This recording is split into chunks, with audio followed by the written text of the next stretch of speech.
Where were you when Silicon Valley Bank collapsed? You'll be asking this question years from now. The 16th largest bank in the United States collapsed on Friday. If you're like many people, you're trying to make sense of what happened. So let me explain. This is what us economists call a typical bank run. It's a textbook example. In the United States, we have a fractional banking system, which means banks only keep a fraction of the deposits on reserves and loan out the rest so they can make money off of it. And a bank run happens when too many depositors all at once ask for their money back, and the bank doesn't have that money to pay them back. So now we have to ask the question, why did this happen to Silicon Valley Bank? This is a live situation and the details aren't as clear. They will come out. But as of today, this is what I know. Silicon Valley Bank had a lot of money in safe assets, and they bought these safe assets when interest rates were really low. And as interest rates went up, the value of those assets started to fall because now the market has higher valued assets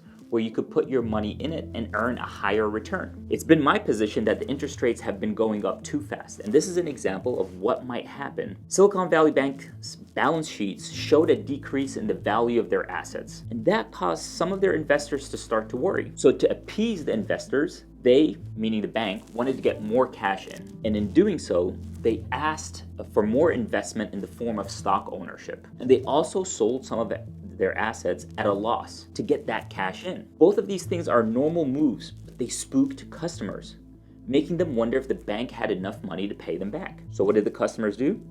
They ran to the bank. So what does this mean to the customers of Silicon Valley Bank? One, the FDIC will pay back up to $250,000 per account. That's what FDIC insures. The bank focused on startup and tech industry customers that had accounts with more than $250,000 in it. The FDIC will try to recoup as much, but nothing is guaranteed. What does this mean to the rest of us that have accounts at different banks? The market is saying there is no threat of what we call contagion, meaning the spreading. But the reality is we don't know, because this is a question of confidence.